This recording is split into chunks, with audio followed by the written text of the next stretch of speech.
Good morning, student. Today I am going to explain the lesson 9 Heredity and Evolution, lecture 3. How do these traits get expressed? Subtopic is How do these traits get expressed? Mendel's ने बताया था कि जो गुण हैं वो एक पीढ़ी से नेक्स्ट पीढ़ी में जाते हैं और नेक्स्ट पीढ़ी में से नेक्स्ट पीढ़ी में ऐसे वो इकट्ठे होते रहते हैं। एक पीढ़ी से नेक्स्ट पीढ़ी में कुछ डिफरेंस जो गुण आए वो हो गए, उससे नेक्स्ट पीढ़ी में फिर जो कुछ भिन्नताएँ आएंगी वो इकट्ठी हो जाएंगी। लेकिन ये ट्रेड्स कैसे दिखाई देते हैं कि हमें पीढ़ियों में दूसरी पीढ़ियों में एक पीढ़ी से आने वाले ट्रेड कैसे दिखाई देते हैं, उसके लिए क्या मैकेनिज्म है, वो इस जो पैराग्राफ है समझाया गया है उसमें। लाइक सेलुलर डीएनए आपने पढ़ा था 9th क्लास में। DNA deoxy ribo nucleic acid होता है। सेल के अंदर न्यूक्लियस में, हर एक सेल के न्यूक्लियस में डीएनए होता है। डीऑक्सी राइबो न्यूक्लिक एसिड एक जेनेटिक मटेरियल होता है। Cellular DNA is the information source for making protein in the cell. कि सेल में कैसा प्रोटीन बनेगा ये सेलुलर डीएनए बताता है। किसी भी सेल के अंदर जो डीएनए होता है ना वो इंफॉर्मेशन सोर्स होता है for making proteins. A section of DNA that provide information for one protein is called the gene। और उसका जो एक डीएनए का एक सेक्शन होता है जिसके पास ये इन्फॉर्मेशन होती है कि किस तरह का प्रोटीन बनाना है, कि वो जीव जो वो ऑर्गेनिज्म है वो किस तरह का बनेगा, उसके लिए जो इन्फॉर्मेशन होती है उसके एक पर्टिकुलर सेक्शन में होती है। The section of DNA that provide information for one protein, कि एक तरह वो प्रोटीन कैसा बनेगा उस जीव के लिए, उस ऑर्गेनिज्म के लिए, उसे क्या बोलते हैं, जीन। हाउ डू मीन्स उसका मेन फंक्शनल पार्ट डीएनए का कौन सा है, gene. How do protein control the characteristics. अब ये जो प्रोटीन है कैसे कंट्रोल करता है कैरेक्टरिस्टिक्स को या ट्रेट को या गुण को, कि नेक्स्ट ऑर्गेनिज्म कैसा दिखाई देगा। Let us talk the example. अब हम एक एग्जाम्पल लेते हैं, टोलनेस। अब ये एक गुण है लंबा होना। प्लांट में इसे कौन कंट्रोल करता है, हार्मोन। आपको पता है प्लांट हार्मोन होते हैं, उस हार्मोन से ही वो ग्रोथ करता है कि कितना लंबा होगा या नहीं होगा। Plant height can be depend on the amount of particular plant hormone. उस पर्टिकुलर हार्मोन पे डिपेंड करती है कि कितनी उसकी हाइट होगी। लेकिन उस हार्मोन को छोड़ने के लिए भी तो कोई बोलेगा। The amount of plant hormone made will depend on the efficiency of the process for making it. अब उस हार्मोन को बनाने वाला प्रोसेस अगर एफिशिएंट होगा तो वो हार्मोन बनेगा। अगर वो हार्मोन सही ढंग से बनेगा तो वो पेड़ लंबा होगा। अगर वो प्रोसेस जिसके द्वारा वो हार्मोन ही बन रहा है वो हार्मोन ही सही ढंग से ना बने तो पौधा क्या होगा, लंबा नहीं होगा। Consider now an enzyme. अब एक एंजाइम के बारे में सोचते हैं। That is important for this process.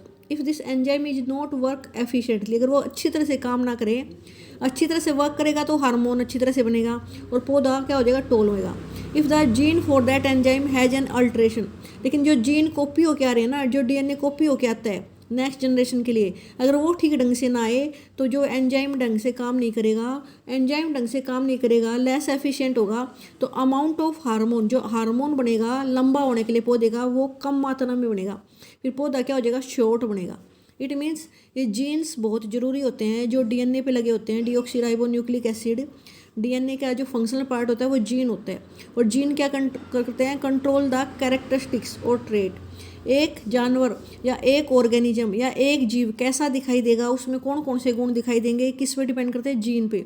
और जीन क्या है, फंक्शनल पार्ट ऑफ डीएनए, जो जेनेटिक मटेरियल सेल के न्यूक्लियस में होता है। और ये क्रोमोसोम की फॉर्म्स में दिखाई देता है जब ये सेपरेट होने वाला होता है न्यूक्लियस।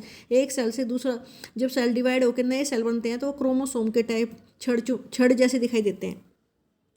इफ़ द इंडिपेंडेंस, अगर हम अब मेंडल के बारे में सोचें, if the interpretation of Mendel experiment we have been discuss are correct then both parent must be contribute. तो दोनों, उसने क्या बताया था कि दोनों पेरेंट इक्वल अमाउंट में डीएनए देते हैं, नेक्स्ट पीढ़ी को इक्वल अमाउंट में जेनेटिक मटेरियल देते हैं। पेरेंट से मतलब मदर से भी उतना ही जेनेटिक मटेरियल आता है और फादर से भी। During sexual reproduction we have discuss that this issue in the previous chapter. 8th chapter में भी हमने पढ़ा था कि 23 क्रोमोसोम पेरेंट इधर से फादर से आते हैं और 23 क्रोमोसोम मदर से आते हैं। If both parent can has determine the trait in the progeny, progeny means पीढ़ी, नेक्स्ट पीढ़ी। यदि if both parents can help determine the trait, यदि दोनों ही पेरेंट्स हेल्प करते हैं किसमें, डिटरमाइनिंग द ट्रेट, कि उसके गुण कैसे होंगे, both parent must be contribute in the same copy of gene. It means एक जीन की 2 कॉपी आएंगी, इसका मतलब तभी तो एक जैसा ट्रेट होगा। एक जीन जो भेजेंगे ना, एक जीन के लिए 2 कॉपी आएंगी। जैसे टोल, जब हम टी लिखते हैं ना, एक पेरेंट्स मतलब एक मदर से एक फादर से ऐसे आता है gene.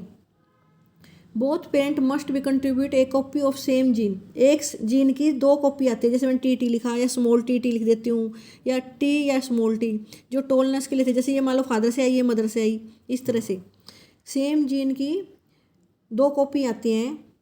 This means that each pea plant must have two set of all gene, one inherited from each parent, एक फादर से एक मदर से। For this mechanism to work each germ cell must have only one gene set, लेकिन germ सेलों के पास केवल एक जीन होता है, क्योंकि वे फ्यूज होंगे आपस में, फ्यूज होके फिर वो दो जीन बन जाएंगे। अब how do germ cell make a single set of genes, उनके पास केवल एक सिंगल सेट ऑफ जीन कैसे होता है। For the normal two copy that all other cell in the body have, if progeny inherit a single whole gene set from each parent, then the experiment in figure 9.5 cannot work। हमने 9.5 में पढ़ा था जैसे round और yellow दो दो characteristics, वो जो है उसका ला वो ढंग से काम नहीं करेगा अगर हम कहेंगे जर्म सेल में भी दो कॉपी आती हैं। तो जो जर्म सेल होते हैं वो केवल एक ही कॉपी रखता है, ताकि उसका जो ला है उसके अनुसार जो जर्म सेल होते हैं, जैसे मेल और फीमेल में, हमारे जो मेल में जैसे स्पर्म बोल देते हैं और फीमेल में एग, तो उन जर्म सेल में केवल एक जीन होता है, या तो एक्स क्रोमोसोम लेके जाएंगे या वो Y chromosome in case of male. और जो गर्ल होती है उनके एग में केवल एक क्रोमोसोम होता है एक्स। जब वो फ्यूज हो जाते हैं तो उनके पास इकट्ठे होकर कैसा एक्स वाई या एक्स एक्स दो तरह के क्रोमोसोम बन जाते हैं, मतलब जर्म सेल केवल एक जीन ही कैरी करता है। अब है sex determination. We have discussed the idea that two sexes participating in sexual reproduction, आपको पता है मेल और फीमेल दो ऑर्गेनिज्म पार्टिसिपेट करते हैं sexual reproduction, must be somewhat different from each other for a number of reason. How is the sex of new born baby will determine, तो कैसे पता चलेगा कि जो न्यू बॉर्न बच्चा होगा वो मेल होगा या female. Different species use very different strategy for it, some really entirely on environment, कुछ एनवायरनमेंट पे डिपेंड करता है कुछ स्पीसीज में कि बच्चा जो नया बच्चा होगा वो मेल होगा या फीमेल होगा। Thus in some animal the temperature at which fertilize egg are kept determine whether the animal developing is the egg will be made of male और फीमेल। कुछ ऑर्गेनिज्म में तो टेम्परेचर पर डिपेंड करता है, कुछ ऐसे एनिमल है कि उनका जो फर्टिलाइज एग है वो किस टेम्परेचर पर रखा हुआ है, जिस टेम्परेचर पर रखा होगा उसके हिसाब से वो मेल या फीमेल बच्चा पैदा होता है। In other animal such as snail, जो घोगा होता है, इंडिविजुअली कैन चेंज सेक्स, वो कभी मेल बन जाता है कभी फीमेल, अपने अकॉर्डिंग मेल और फीमेल वो चेंज हो सकता है। तो कुछ ऐसे जानवर हैं जिनका फर्टिलाइज एग किस टेम्परेचर पर रखा है उसके हिसाब से उनका बच्चा मेल होगा या फीमेल, इस पर डिपेंड करता है। कुछ ऐसे जानवर जैसे स्नेल वो अकेला ही अपना सेक्स चेंज कर सकता है, मेल और फीमेल बन सकता है। लेकिन हम जो ह्यूमन बींग्स हैं उसमें ऐसा नहीं होता। The sex of individual is largely genetically determined, gene से डिटरमाइन होता है कि लड़का होगा या लड़की। In other word genes inherited from our parents decide whether we will next will be boy और girl, but so far we have assume that similar genes set are inherited from both parents. हमने अभी पढ़ा था कि similar jeans जाते हैं parents से, mother से भी उतने ही जीन उतने ही फादर से। If there that is the case how can genetic material determine the sex. जब हम कहते हैं सेम कॉपी होके आते हैं, दो दो कॉपी होते हैं एक जीन के, तो हम कैसे कहेंगे कि ये दोनों में से मेल बनेगा बच्चा या फीमेल बनेगा। तो हम इसकी एक्सप्लेनेशन कैसे कर सकते हैं। All human chromosome are not pair, सारे के सारे जो क्रोमोसोम होते हैं वो पेयर में नहीं होते। Most human chromosome have a maternal and A paternal copy. अधिकतर क्रोमोसोम्स में एक मैटरनल मतलब माँ से कॉपी आती है, एक पैटर्नल मीन्स फादर से कॉपी आती है। And we have 22 such pair. कितने पेयर होते हैं क्रोमोसोम के? 22 पेयर। 22 पेयर में 22 क्रोमोसोम कहाँ से आए? मदर से। और 22 क्रोमोसोम कहाँ से आए? फादर से। But one pair called the sex chromosome, उसमें से एक पेयर जो है वो सेक्स क्रोमोसोम कहलाता है। Is odd not always being a perfect pair, वो परफेक्ट पेयर में नहीं होता। तो जो सेक्स क्रोमोसोम होते हैं वो परफेक्ट पेयर में नहीं होते।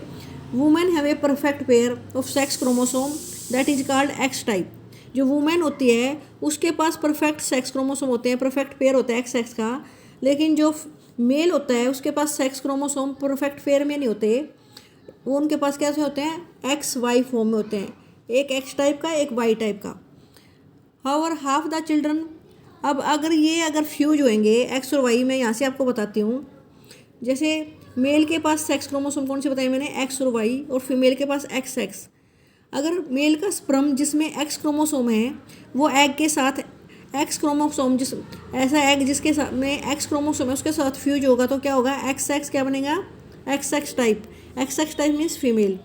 अगर sperm which carry Y chromosome and fuse with the egg which contain X chromosome, then there will be formation of XY zygote। Zygote कैसा बनेगा, जिसमें X और Y क्रोमोसोम होंगे, तो कैसा होगा वो मेल।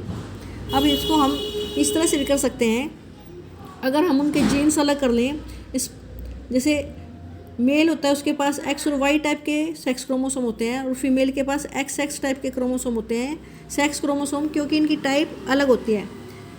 अगर ये ऐसे फ्यूज हम देखें तो क्या बन गया आपका XX, दोनों एक्स हैं तो क्या बना, फीमेल। और सेकंड एक्स एक्स, ये भी फीमेल। वाई एक्स, अगर वाई और एक्स मिक्स होगा तो क्या बनेगा, मेल। ये वाला वाई और एक्स मैच होगा तो क्या बनेगा, मेल। तो यहाँ फीमेल और मेल एफ एफ और मेल मेल, तो फीमेल और मेल बनने के 50-50% चांसेज होते हैं। लिखा भी है इसमें, half the children will be boy and half will be girl. इसमें चांस होते हैं कि आधे लड़के आधे लड़की। All children will inherit an X chromosome from her mother. हर एक बच्चे को अपनी मदर से तो एक्स टाइप का ही क्रोमोसोम मिलता है, regardless whether they are boy और गर्ल, चाहे वो लड़का हो चाहे लड़की हो, उनके जो सेक्स क्रोमोसोम होते हैं मदर से उन्हें एक्स टाइप का क्रोमोसोम ही मिलेगा। The sex of children will be determined by they inherited from his father. तो वो डिपेंड करता है कि वो फादर से उन्हें एक्स क्रोमोसोम मिला है या वाई मिला है। A child who inherit an X type chromosome from her father will be girl. अगर चाइल्ड को अपने फादर से एक्स टाइप का क्रोमोसोम मिलेगा तो वो गर्ल होगी। अगर उसे inherit a Y type chromosome then he will be a boy, तो वो बॉय होगा। आपको ये क्वेश्चन भी करने हैं, ये इन्हीं में से क्वेश्चन हैं। आज मैं आपको लिखने के लिए दूंगी ये, नहीं तो कल भेजूंगी आपके पास। तो ये पूरा चैप्टर आपने रीड करना है, केवल यहाँ तक ही चैप्टर आएगा। ये चैप्टर 9 जो है ना, यहाँ तक ही आएगा, बाकी सारा इसमें से कट गया है। जो इवोल्यूशन वाला पार्ट है वो सारा कट चुका है। ओके स्टूडेंट्स, आज आप इतना ही रीड कर लेना।